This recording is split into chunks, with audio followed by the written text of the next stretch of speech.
이 아침 저와 여러분 하나님의 말씀 마태복음 14장 22절부터 해서 33절까지의 말씀을 봉독하여 드립니다. 마태복음 14장 22절로 33절까지입니다.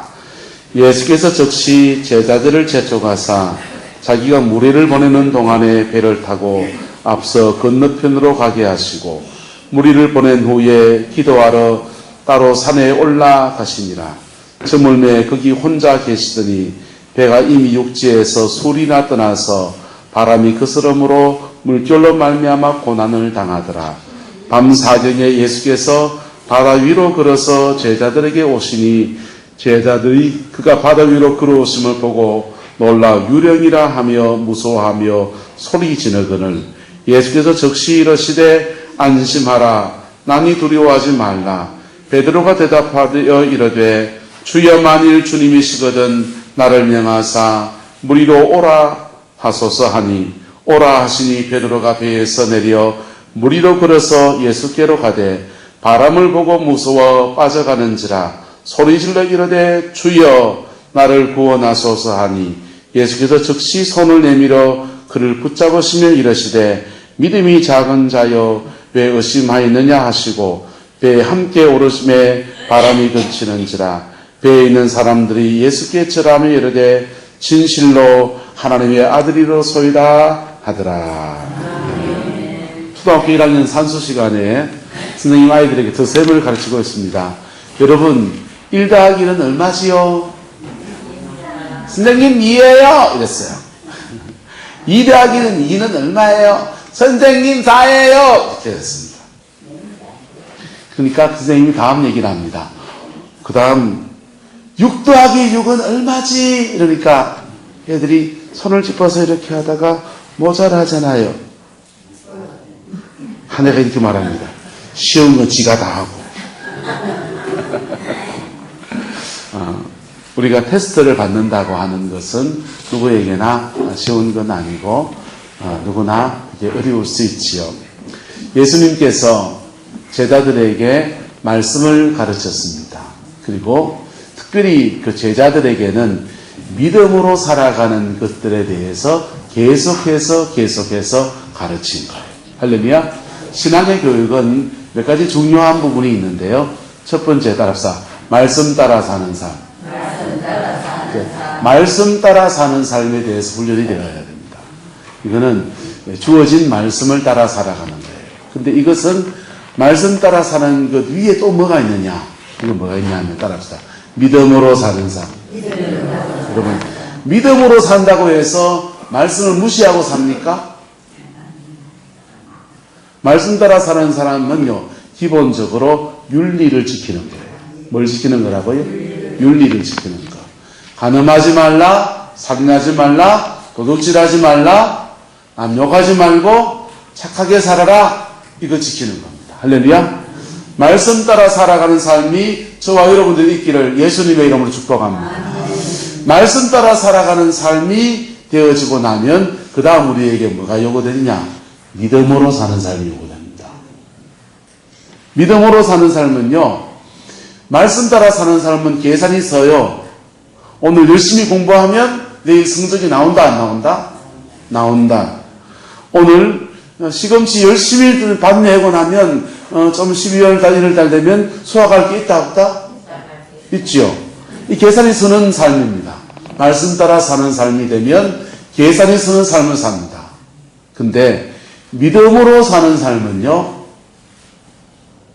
안 보이는 것을 믿고 살아야 돼요. 믿음으로 사는 삶은 위기 순간에 내 계산대로 살지 않고 주님을 바라보는 삶을 살아야 합니다. 할렐루야. 근데 이 믿음으로 사는 삶을 너무 맹신하면 그것을 뭐라고 그러냐? 예? 광신자라고 그러는 거예요. 우리 중에 복음에 열정이 넘치는 사람이 있을지라도 광신자는 한 명도 없기를 축복합니다. 예. 말씀 따라 사는 삶과 믿음으로 사는 삶이 하나가 딱 된 사람은요, 이 사람은요, 세상에서 욕먹을 일이 없어요. 그리고요, 말씀 따라 사는 것 위에 믿음으로 사는 삶이 있어서 위기의 순간을 만나면 마치 그의 등에서 독수리의 날개 하나가 툭 남아가지고 그거를 헐쩍 이렇게 넘어가 버리게 되는 거예요. 할렐루야. 네? 여러분들에게는 말씀 따라 사는 삶이 있습니까? 믿음으로 사는 삶이 있습니까? 둘 다 갖추어지기를 예수님의 이름으로 축복합니다. 말씀 따라 사는 삶을 살면요, 세상 사람들이 그 사람 보고 존경합니다. 나는 예수는 안 믿지만은, 그래, 예수 믿으려면 저래 믿어야 된다. 그 소리 아닙니다. 할렐루야? 여러분이 지금 바깥에서 동네 사람들한테 존경받고 있다면은 말씀 따라 사는 삶이 되고 있는 겁니다. 할렐루야? 말씀 따라 살아가는 삶이 여러분에게 하나님의 은혜 가운데 갖추어지게 되기를 예수님의 이름으로 축복합니다. 그리고 내 힘으로 됩니까? 안 됩니까? 내 힘으로 되는 게 있고 안 되는 게 있어요. 내 힘으로 안 되는 부분을 성령의 도우심 속에서 살아가고, 내 힘으로 되는 것은 뭐 해야 됩니까? 여러분이 하세요. 할렐루야? 내 힘으로 되는 거 내가 해야 됩니까? 안 해야 됩니까? 해야 되는 겁니다. 여러분, 지금 한국교회가 굉장한 위기에 처해 있습니다. 왜 위기에 처해 있느냐? 교세가 적어서 위기냐? 성령의 역사가 부족해서 위기냐? 그거 아니에요. 말씀 따라 살아가지 않기 때문에 위기입니다. 여기에는 목사님도 장로님도 교회 중직자도 권사님도 예외가 아니고, 교회에서는 양복 입고 가운 입고 뭐 설교하면서 하나님이 가라사대 이러고 있지만은 집에 가가지고는 또 직장생활 하면서는 완전히 세상 사람처럼 살아갑니다. 심지어 그 세상의 논리를 교회에 갖다 놓고서 그렇게 교회에서도 거짓거리 하는 수도 있어요. 에? 인천인가 수원인가요? 합동 측의 무슨 교회에서 아버지는 거기 담임 목사님이시고 아들은 거기 부교육자를 하는데 여성도들을 10명이나 성추행을 했다는 거예요. 그게 세상에 있을 수 있는 얘기를 하는 겁니까? 없어야 될 얘기를 하는 겁니까? 그 교회 바깥의 얘기입니까? 교회 안의 얘기입니까? 교회 안의 얘기인 거예요. 여러분, 우리는 지금 교회 안에도 이런 심각한 위기 속에서 우리가 살아가고 있는 것입니다. 그런데 그거를 그런 교회에 있다고 막 욕을 할 수 있는 처지가 됩니까? 안 됩니까? 우리가. 그 욕하는 사람들요, 그 사람들 자세히 조사해 보면은, 오진 개진이라고 똥 묻은 개, 개 묻은 개 비슷한 그런 상황인 거예요. 우리는 우리 자신을 하나님 앞에 말씀 위에 서어가는 그 은혜가 있기를 예수님의 이름으로 축복합니다. 말씀 위에 인생을 서어가는 윤리적인 삶만 살아도요, 계산이 서는 인생이 됩니다. 무슨 인생요? 계산이 서는 인생을 살아갑니다. 시금치 심으면 심은 대로 거두듯이, 심은 대로 거두는 이 축복을 누리게 됩니다. 여러분, 지금 가을이지 않습니까? 다들 가을에 아름다운 것들을 수확한 사람들이 지금 입술이 이래 벌어지면서 기쁨이 있을 겁니다. 그런데 인생의 가을에 좋은 것들을 수확하는 방법은, 첫 번째 방법은 말씀 따라 살아가는 거예요. 할렐루야. 왜냐하면 인생의 잔깨는, 인생에서 잔깨는 안 통하거든요. 한 따라서 인생에서 잔재주는 안 통합니다. 잔재주 통합니까?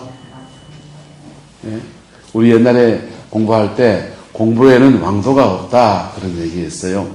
근데 공부에만 왕도가 없는 게 아니고 인생에도 왕도가 없습니다. 잔깨가 안 통합니다. 왜냐하면 역사를 주관하시는 분이 누구시기 때문에, 하나님이시기 때문에요. 여러분, 기록된 역사를 다 믿을 수 있습니까? 없습니까? 다 못 믿어요. 기록된 역사는 성자들의 기록입니다. 그래서 삼국을 누가 통일했습니까? 신라가 통일했습니다.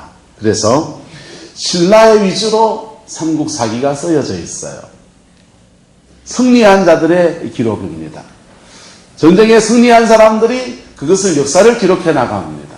패자는요, 그 역사를 기록하고 남길 흔적조차 남기지 않고 다 파괴해버리기도 하고 그렇습니다. 그러나 하나님의 역사는요, 하나님이 이 땅을 움직여가는 역사는 그분의 정의와 그분의 공의와 그분의 섭리 가운데서 계속 흘러왔던 겁니다. 할렐루야. 그 하나님의 역사를 기록해 놓은 것이 이 성경입니다. 그래서 저와 여러분의 인생도 참깨로 인생을 산 사람은 계산이 서지 않습니다.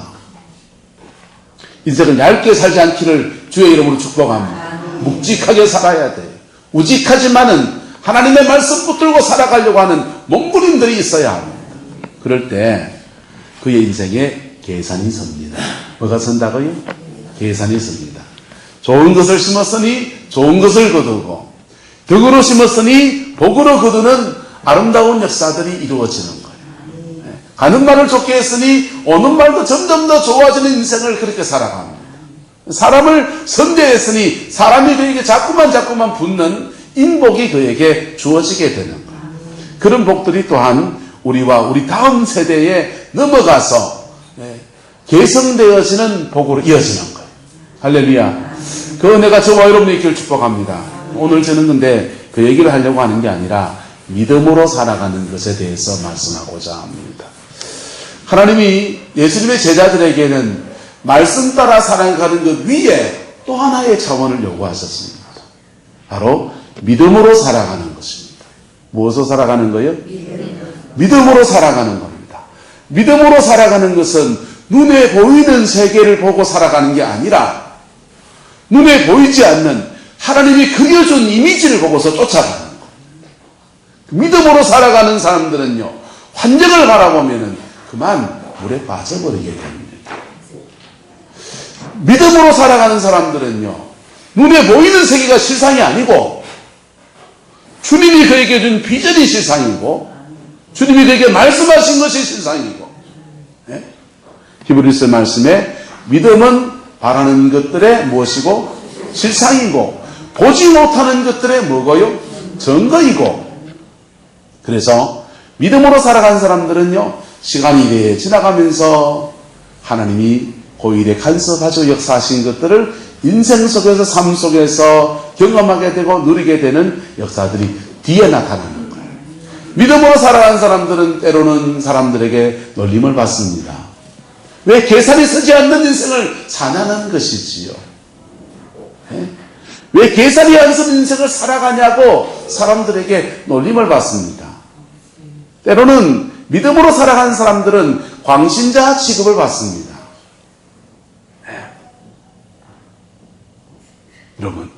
여러분의 인생에, 근데 우리가 대부분의 인생은 말씀 따라 살면 돼요. 뭐 따라 살면 된다고요? 말씀 따라 살면 계산이 섭니다.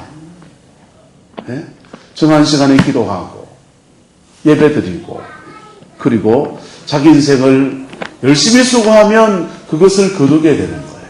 그런데 어떤 상황에 가면 이 말씀 따라 살아가는 것이 답이 안 됩니다. 그게 어떤 상황이냐? 바로 위기 상황. 위기 상황을 만나면 그때는 말씀 따라 살아가는 삶에서 또 새로운 차원으로 뛰어넘어야 되는 그런 고비에 처하여 있는 겁니다. 그때는 위기 상황을 만났을 때는 내가 과거에 하는 대로 했으면 답이 안 나오는 거예요. 내가 계산이 쓰던 그런 삶의 방식을 따라서 살아서는 안 되는 거예요. 그때는 하나님의 은혜가 필요하고요. 할렐루야. 하나님의 도우심이 필요하고요. 하나님이 그에게 새로운 시대로 나가는 지혜와 계시가 열려지고요. 그리고 한 시대가 확 열리고 나면요, 또 그 그때부터는 또 무엇 사는 삶? 또 말씀 따라 사는 삶. 할렐루야. 왜냐하면 위기 상황의 때에는 인생의 터가 막 흔들리기 때문에, 삶의 터전들이 막 흔들리기 때문에 말씀 따라 살아가는 것이, 분명히 말씀 따라 살아야 되지만 살지 말아야 된다는 말이 아니에요. 말씀 따라 살아야 되지만은 인생의 위기 상황에서는 그보다 새로운 차원의 것들이 필요해지는 겁니다. 할렐루야. 만약에 보세요. 열심히 자기의 생업의 터전을 저 이북 땅에서 농사를 짓고 부흥을 이루었습니다. 김일성이가, 예? 일제가 물러가더니 김일성이가 내려와가지고는 모든 지주들의 땅들을 다 뺏어가지고는, 그리고는 소닥들에게 막 나눠주고, 그리고 지주였던 사람을 죽창으로 찔러 죽였습니다. 거기서 말씀 따라 살아야 됩니까? 이남으로 도망 내려와야 됩니까? 그건 위기 상황이잖아요. 그런 것이죠. 그런 때는 뭐가 필요합니까? 하나님의 인도하심을 구하면서 믿음으로 사는 삶으로 뛰어넘어가 버려야 돼요. 할렐루야. 자, 인생 가운데서 대부분의 성도들은 말씀 따라 살아가는 삶을 살면 되지만, 특별히 주의 종으로 부름받은 사람들은 주로 무엇이 요구되냐 하면 믿음으로 사는 삶이 요구됩니다. 순간순간 위기가 닥치고 그 위기 속에서 하나님의 인도하심을 받고 등떠리에 독수리의 날개가 펄쩍 나와서 훌훌 넘어다녀야 돼. 그 흐름을 놓쳐버리면 그 구덩이에 빠지게 돼요. 구덩이에 빠지면 목사인 저도 그 구덩텅이 속에서 막 헤매면서 그런 시간들을 저는 많이 보내왔었습니다. 이제 장 목사님이 교회를 개척을 시작했으니까 아마 믿음으로 살아가는 삶의 수없는 요구들이 장 목사님에게 주어지게 될 겁니다. 그때마다 어머니 권사님의 기도가 그 날개를 돋게 하시는 은혜가 있기를 예수님의 이름으로 축복합니다. 자, 지금 우리는 위기 상황 속에 사실은 처해 있습니다. 북한과 미국 사이에 북한 핵협상이 사실은 교착 상태에 지금 처해 있잖아요. 남북한의 DMZ의 GP를 철수한다, 몇 개를 없앤다, 그리고 김정은 북한 국방위원장이 방남해서 남한을 방문한다. 그게 지금 무슨 소용이 있습니까? 네? 그거는요, 정말 큰 걸 놔두고 지금 짜잘한 것까지 분위기 만들려고 하는 것밖에 아니라고. 정말 큰 문제는 북한의 핵 문제입니다. 할렐루야? 그런데 수도권의 땅값은 왜 그래 비쌉니까? 전쟁 나면 제일 먼저 폭격을 당할 자리인데도 그 땅값이 안 떨어지는 건 왜 그렇습니까? 우리는 위기를 인식한다, 안 인식한다? 위기를 인식하지 않고 있다라고 하는 것입니다.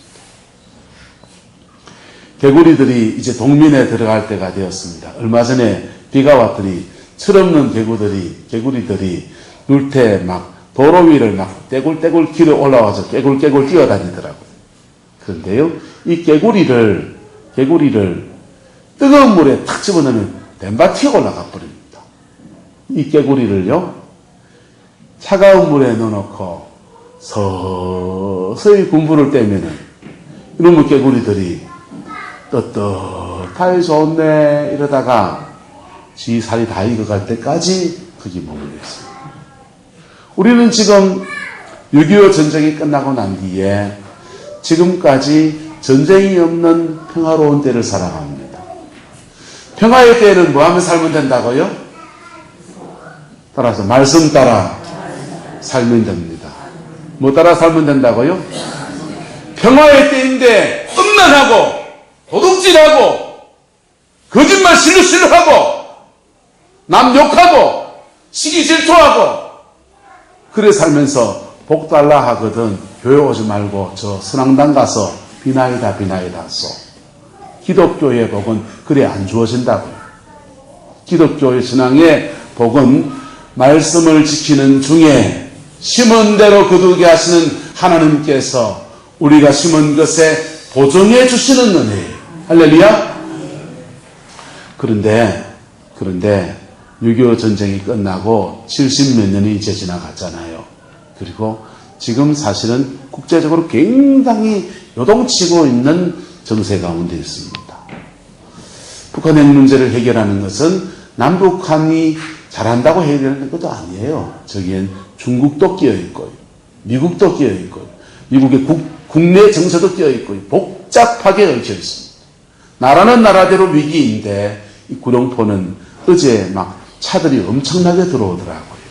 아이고, 좀 차가 많이 들어오니 장사가 좀 되고 사람들 좀 사는데 도움이 될까 싶어서 마음이 좀 안심이 되긴 하는데, 병포리 오징어 득장하기를 돌아보니까요, 세상에 그 오징어가 한 마리도 없는 거. 득장 하나에 한국 사람이 한 30명 매달려 있고요. 중국에서 온 사람들이 한 40명 정도가 매달려요. 그 사람들이 다 모든 일손을 놓고서 하늘만 쳐다보고 있습니다. 위기입니까? 위기 아닙니까? 저 어릴 때 후포 바닷가에 살았더랬습니다. 우리 어머님이 그 오징어를 말리는데 난 뒷다리 하나 어느 물기라고 하모나 주나 했는데 그걸 안 주더라고요. 그런데 그때 그 명태하고 노가리가 얼마나 많았는지, 그걸 말리고 있으면은 그거 제대로 뭘 안 해서 그런지 뭐 한지 어쨌든 그 노가리 그 뱃속에 막 파리가 알을 까가지고 구데기가 막 버글버글 거립니다. 근데요, 구데기가 버글버글 거리는 거를 툴툴 털어가지고는, 불에 시시 거슬려가지고 뜯어가 먹는 얼마나 맛있는지요. 그래 먹고 살았습니다.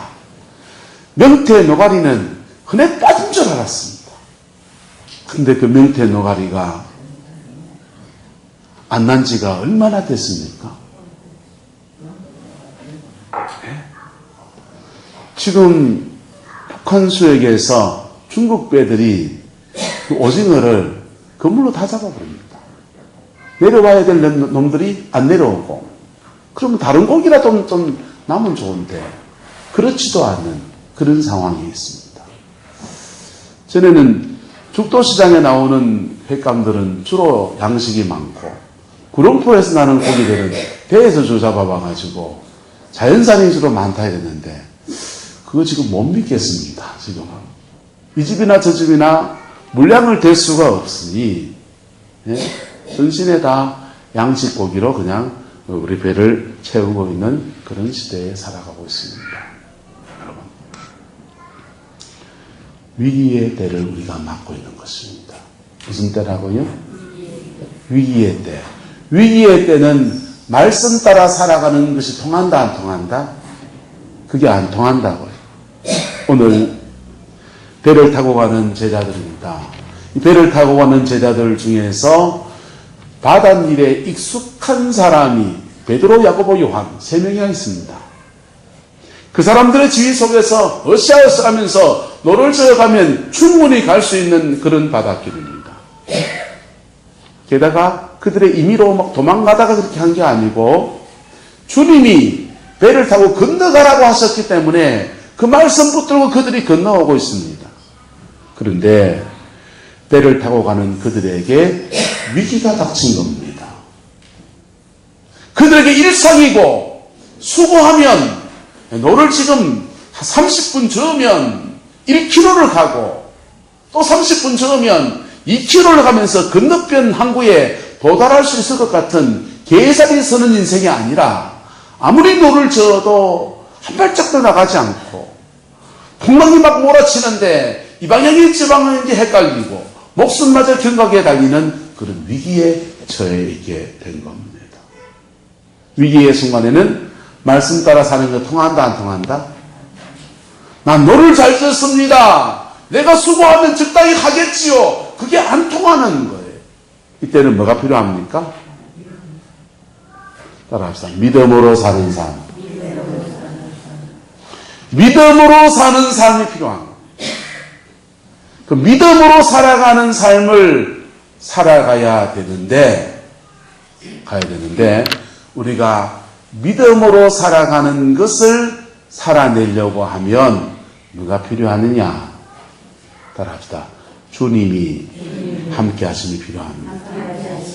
임재라고 합니다. 성령님께서 그에게 임하여 있는 그 임재가 필요한 것입니다. 임재.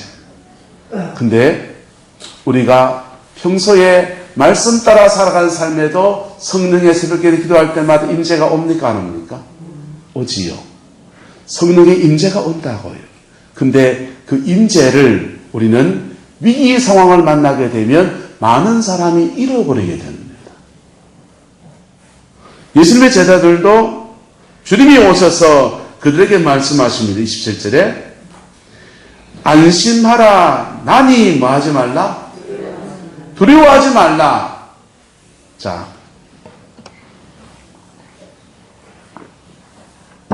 주님의 제자들에게 두려워하지 말라고 했는데 다른 말로 하면 그들이 지금 뭐 하고 있다? 두려워하고 있다. 여러분, 여러분이 성령의 임재를 이렇게 느끼고 성령이 함께 하시는 걸 느끼면서 우리 안에서 뭐가 주어집니까? 평강이요. 뭐가 주어진다고요? 못 받아본 사람들은 무슨 말인지 모를 겁니다. 심령에 평강이 옵니다. 환경이 어떻든지 간에 내 영혼 속에서는 하나님이 주는 평강이 운행합니다. 그런데 위기 상황을 탁 만나게 되면 내 안에 평강을 주신 주님께서 그 주님과 함께 그것을 뛰어넘으면서 뚫고 나가면서 함께 역사하시는 거예요. 그런데 그 평강을 잃어버린 가장 첫 단추가 뭐냐? 불안입니다. 두려움입니다. 제자들은 지금 주님의 명령을 따라서 배를 타고 가다가 풍랑 속에서 이제 믿음으로 살아야 되는 그 순간에 뭘 잃어버리고 있는 겁니까? 평강요. 에이, 평강 그까이 그 뭐 돈에 안 되는 건데 뭐 눈에 보이지도 않고. 근데요, 믿음으로 살아가는 삶의 가장 중요한 키가 뭐냐? 평강입니다. 할렐루야. 저와 여러분 안에 주님이 나와 함께 하신다고 하는 이 평강을 잃지 않기를 예수님의 이름으로 축복합니다. 이게 첫 번째 키예요. 그걸 잃어버리면 그는 그 다음 단계로 넘어갑니다. 불안해지고 두려움에 잡혀서 자기 나름대로 자기 수를 파기 시작하고 위기 상황을 돌파해내고 또는 그 위기 상황 속에서 그 두려움 때문에 거짓말하고 위기 상황 때문에 뭐 심지어 다른 죄들이 막 드러나기 시작하고 그렇게 되어지는 거예요. 만약에 그 다음 단계로 나가서 막 온갖 죄들을 지었고 거짓말도 했고 윤리적인 것까지 무너졌다고 하면은 그는 뭐부터 해야 됩니까? 주님의 임재를 회복하기 위해서 회개해야 됩니다. 무슨 말인지 됩니까? 제자들의 경우를 말합시다. 이들은 지금 두려워만 했습니다. 그런데 풍랑이 막 일어나고 난리가 납니다. 그리고 혼자 제가 말합니다. 누가 지금 우리 가라 했노? 예수님이네. 예수님 말고 베드로 말이야, 당신 말이야, 지금 똑바로 지금 지도해야 되지, 너를 요래져야 되는데 이래지라 하는 거 아닌가 하면서 저것들끼리 내분나고 싸움 나고 했으면은 그들이 그 믿음으로 살아가기 위해서 뭐부터 해야 됩니까? 회개해야 됩니다. 우리는 많은 경우에 인생의 위기를 만났을 때, 삶의 위기를 만났을 때 단순하게 기도만 해가지고 안 되는 사람들이 있어요. 그 위기 속에서 자신의 인생을 하나님 앞에 내려놓고 깊이 회개하고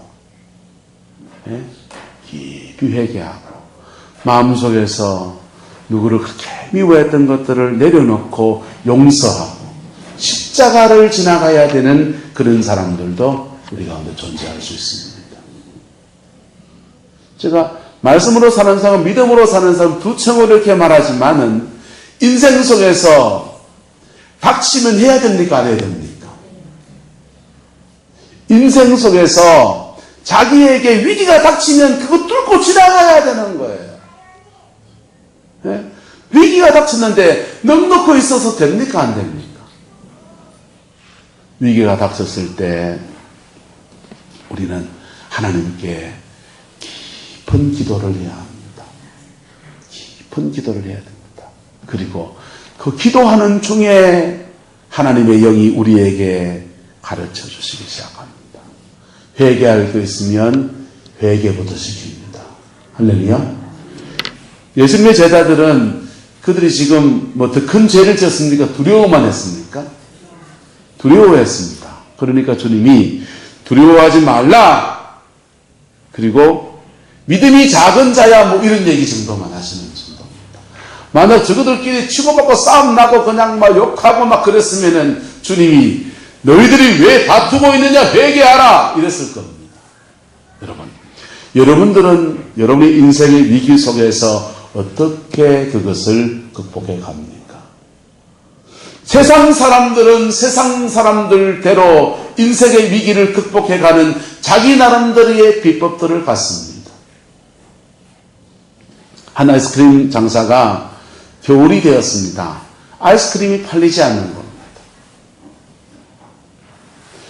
그래서 이분이 고민에 잡혔습니다. 어떻게 하면 이 겨울에 이 장사를 해낼 수 있을까? 그래서 마침 보니까 자기 동네에 서커스단이 온 겁니다. 서커스단이 막 와서 막 동물 쇼도 하고 합니다. 그래서 서커스단 단장을 찾아갔습니다. 내가 이 서커스에 오는 사람들한테 팝콘을 무료로 나눠주고 싶은데 괜찮겠습니까? 공짜로 준다는데 누가 마다할 사람이 있습니까? 그 팝콘을 막 나눠줬습니다. 들어가는 사람에게 팝콘을 다 나눠줬더니 서커스 들어가서 팝콘 막 먹으면서 먹고 나니까 목이 마르잖아요. 나오면서는 다 아이스크림을 찾아가지고 하나씩 먹으면서 아이고 시원하다 이러더라는 거예요. 그 사람들은 자기 나름대로 반짝이는 아이디어 그거 하나 가지고 그의 인생의 위기를 뛰어넘어낸 겁니다. 여러분, 그러나 신앙인들은 그렇게 뛰어넘어가는 게 아니에요. 신앙인들은 그거 지나간 인생을 하나님 앞에 내려놓고 참회할 것 참회하고 고백할 건 고백하고 그리고 하나님의 그 임재를 회복해야 합니다. 찬송 하나 합시다. 주님여 이 손을 꼭 잡고 가소서 약하고 피곤한 이 몸을 폭풍의 흑암 속 해치사 빛으로 손잡고 날 인도하소서. 여러분, 그래서 위기 상황을 만났을 때 막 다투는 사람은 답이 안 나오는 색이에요. 가정의 위기 상황을 만났을 때 아내는 남편을 탓하고 남편은 아들을 탓하고 자녀는 부모를 탓하고 부모는 자녀를 탓하고 견적이 안 나옵니다.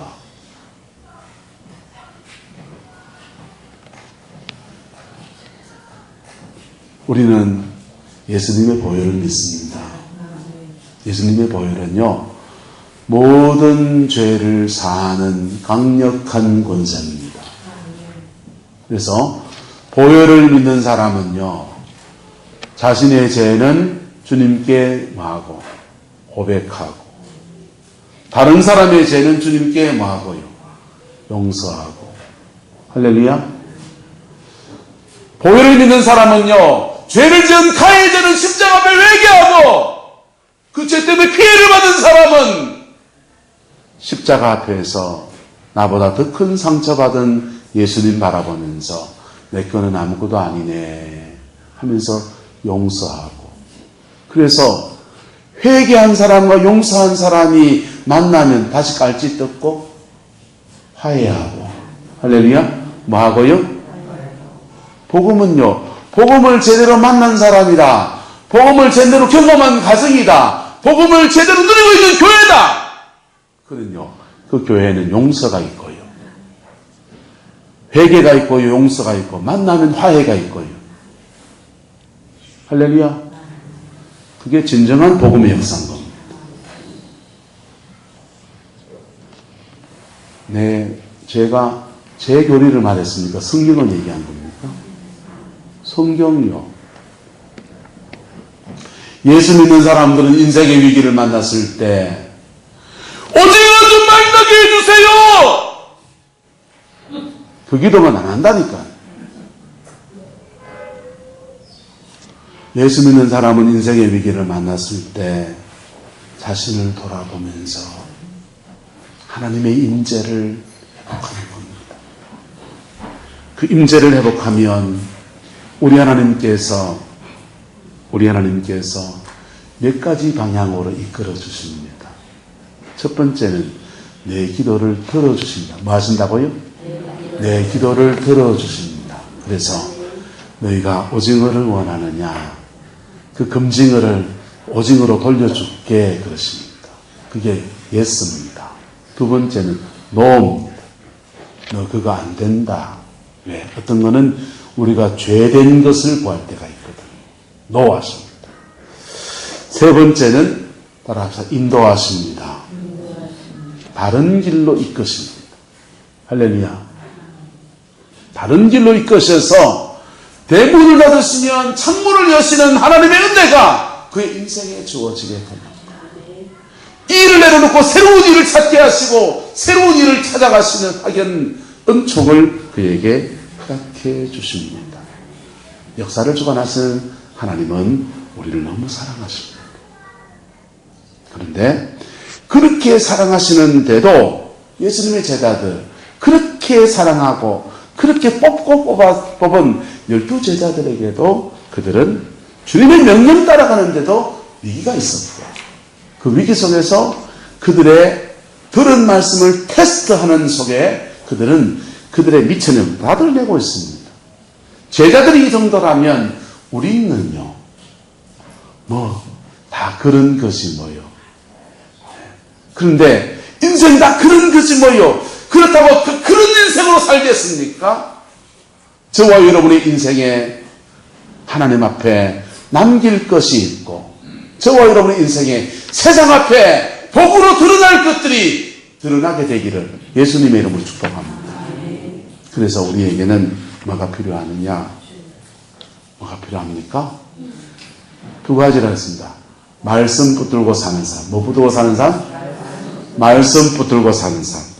두 번째는요, 믿음으로 사는 사람입니다. 믿음으로 살기 위해서 반드시 회복해야 될 건 뭐라고요? 임재입니다. 뭐라고요? 임재. 다른 말로 하면 하나님과 바른 관계입니다. 바른 관계에 있으면 그분의 성령이 내 안에 충만히 임하십니다. 그분의 성령이 내 안에 충만히 임하십니다. 예? 목사가 돼서요, 가끔씩 부끄러운 얘기지만은 목사도 임재를 놓칠 때가 있습니다. 목사도 임재를 놓치면요, 금요일 저녁쯤 되면 실 걱정이 되는 거예요. 토요일 되면요, 운진도 알고요.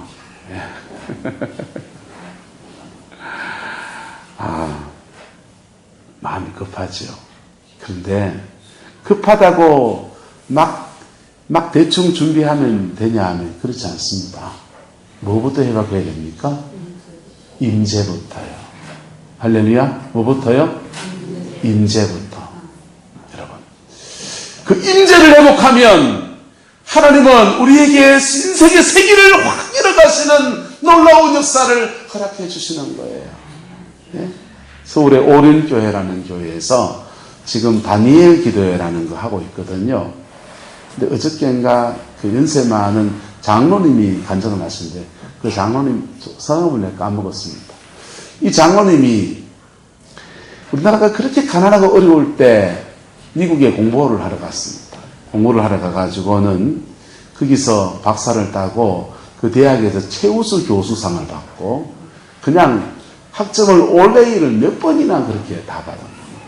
한없이 이제 높아진 그런 상황인데 몸에 암이 온 거예요.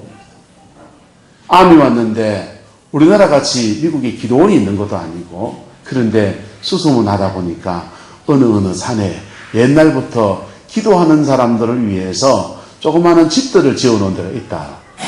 그래가지고는 그 집에 가서 맨날 며칠을 기도하면서 나갑니다. 기도하며 나가는데 이 장로님에게 성령이 확 임하시면서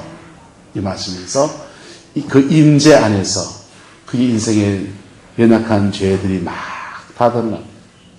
열심히 산 사람입니다. 하루에 2시간씩 자고 3시간씩 자고 그냥 공부만 하고서 최선을 다해서 자기 인생을 살아낸 사람입니다. 분명히 말씀대로 살아가는 데서 남다른 일가견이 있고 미국사회 주류사회에 진출한 사람입니다. 그런데 그것이 자기에게 얼마나 교만함이 되었는지에 대해서 하나님이 드러내시는데 그 드러내는 속에 이분이 깊이 변화되어지고 은혜를 회복했습니다. 성령이 그 깊이 임하시면서 그의 인생의 위기가 또 한 번의 위기가 훌쩍 뛰어넘어가면서 암이 떨어져 나가버렸습니다. 여러분, 암이 떨어져 나가고 거기 와서 간증을 하면서 하나님께 영광을 돌리더라고요. 여러분, 우리는 많은 인생의 위기 속에서 무너진 사람들도 봅니다. 제 인생을 돌아보면 저도 많은 위기 속에서 많이 무너졌습니다. 많이 무너졌어요. 무너져 있으면 무너진 게 끝이 아니고 그 다음 일이 또 일어나더라고요. 그런데 그 무너지고 넘어지는 것을 통해서 사람이 자빠지며 배운다고요. 네? 제가 몇 가지 배운 게 있습니다. 항상 뭐부터 회복해야 된다? 임재부터 회복해야 된다. 할렐루야. 그 임재를 회복하는 것이 어떤 사람에게 불같은 기도입니다. 어떤 사람에게는 깊은 회개입니다. 어떤 사람에게는 돌아보지 않았던 누구를 돌아보는 것입니다. 네? 시편 119편은 말합니다. 내가 고난당하기 전에는 그렇게 행하였더니 그 고난 중에서 위기 중에서 지나면서 이제는 주의 율례를 지키나이다. 할렐루야. 아브라함은 고향을 떠났습니다. 늘 고향을 가고 싶은 것이 그의 마음의 그리움이었습니다. 그런데 고향 가기를 그렇게 바라다가 그가 손바닥을 딱 쳤습니다. 아하, 나한테는 고향 말고 본향이 있지. 뭐가 있지요? 본향이 있지. 그래서 히브리서는 말합니다. 그가 고향을 바랐더니 고향보다 더 좋은 본향을 바라보는 사람이 되었다는 거예요. 하나님은요, 인생의 위기를 탁 만나면서 어떤 사람에게는 아하, 세상이 다가 아니구나. 돈해도 그 돈 다 놓고 가는구나. 그 깨닫게 하시고 천국을 바라보는 사람으로 바꾸어 터닝 포인트 시켜주십니다. 그게 다른 길이에요. 그 사람에게는. 네? 하나님은 어떤 사람에게는 인생의 위기 속에서 임재를 회복하고 하나님의 은혜를 구했더니 주님이 너는 그 인생을 살지 말고 이 인생을 살아라 하면서 길을 새로 잡아주십니다. 그래서 기도원에 가서 문제 해결 받으러 기도하러 갔다가 목사가 된 사람이 수태 많이 있습니다. 네. 가수 생활하면서 인생 이런것저런 거 다 그냥 해봐도 잘 안 되고 그러다가 이분이 기도하다가 하나님의 큰 은혜를 받았습니다. 그리고 그 인생의 아픔들이 다 치료받았습니다. 그리고 곡 하나 냈습니다. 내 아픔하시는 당신에게 내 모든 사랑 드려요. 내 슬픔하시는 당신에게 내 마음 드려요. 조화문이라는 사람이 이 곡 하나 히트 쳤어요. 이 곡 하나 히트 치고는요, 이제는 그 다음 곡을 내고서 승승장구해야 되는데, 다른 길을 가게 되었습니다. 그래서 목사님이 됐습니다. 그 가사, 곡 안에 자신이 만났던 하나님에 대한 모든 고백을 다 담아놨어요. 내 인생의 아픔을 아시는 그분, 내 슬픔을 알아주는 그분을 만난 고백을 거기 담아서 노래를 했는데, 죽음의 별들 나고 쨍한 것들을 그에게 왔는데 그거 다 내려놓고 다른 인생을 살면서 그 인생을 살아갔습니다. 여러분, 우리 인생의 위기 속에서 위기를 인식하는 은혜가 있기를 축복합니다. 위기는 위기입니다. 위기는 위기입니다. 국제관계 속에서 좀 우려스러운 것들이 있습니다. 진보 정권이 친중 라인을 이렇게 밟고 있는데 지금 미국하고 중국하고 갈등이 많고, 그래서 외교를 잘해야 되죠. 지금요, 경제 지표가 굉장히 복잡합니다. 소득주도 성장이라고 하는 성장 프레임이 잘 먹혀들고 있지 않습니다. 그리고 조선 경기가 굉장히 안 좋더니 지금은 현대자동차가 굉장한 위기입니다. 자동차가 굉장히, 현대자동차가 미국에서 자동차 불이 굉장히 많이 났습니다. 한국에서는 뭐가 지금 자꾸 불 내고 사고 납니까? BMW잖아요. 현대자동차 그보다 더 많습니다. 입 닫고 막아놓고 있는 겁니다. 미국에서 현대차가 굉장히 불이 많이 났습니다. 그래서 대규모 리콜 사태가 막 일어나고 있습니다. 왜 그러냐? 뭐 여러 가지 원인이 있죠. 하청에 재하청하면서 그 중소기업들 쥐어짜면서 품질 개선을 안 해가지고 그런 겁니다.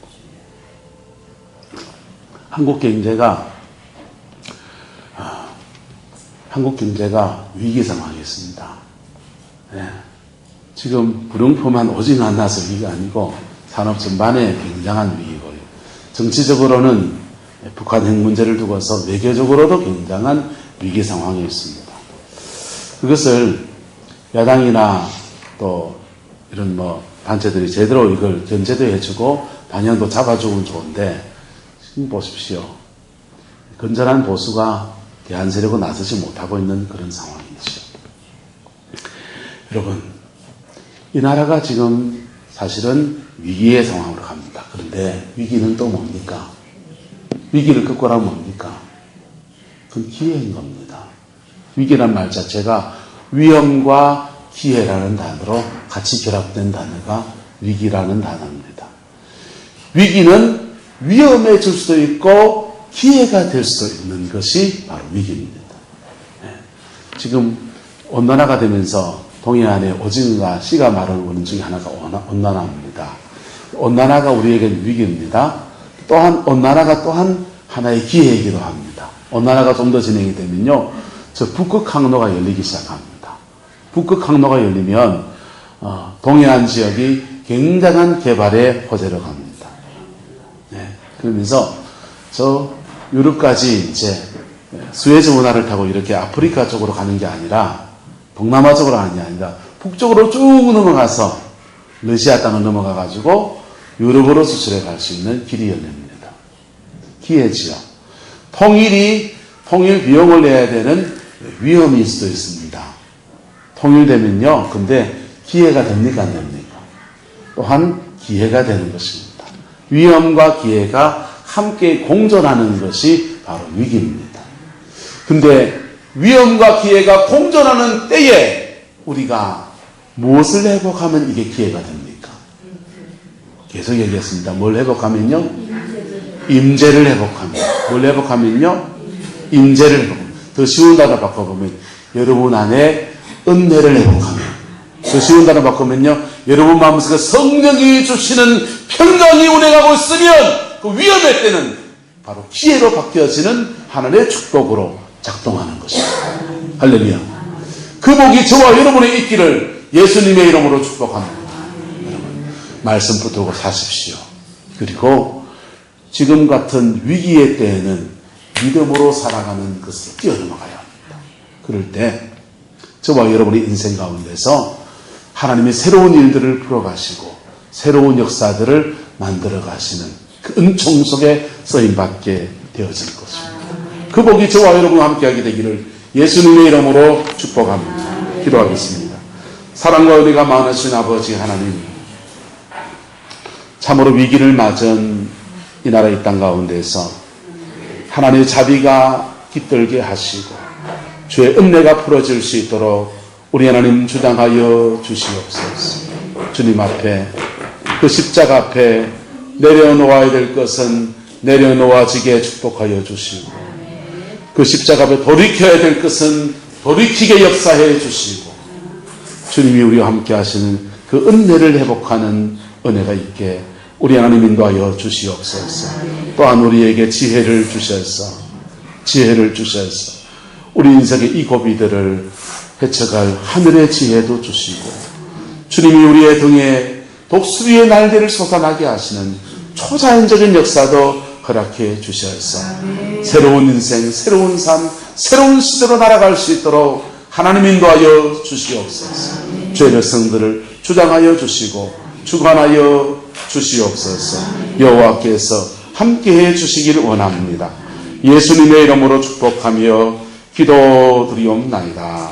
아멘. 지금 오늘 주 예수 그리스도의 은혜와 우리 하나님의 그 크신 사랑과 성령 하나님의 내주 교통하시며 어떤 위기 속에서도 우리를 사랑하시고 이끌어 가시는 아버지의 놀라운 역사가 오늘 이 말씀 믿음으로 붙잡는 성방의 모든 성도들 위해, 가정과 삶의 모든 자리들 위해, 그의 생업의 모든 자리들 위해 지금부터 영원토록 함께 계시기를 간절히 축원하옵나이다.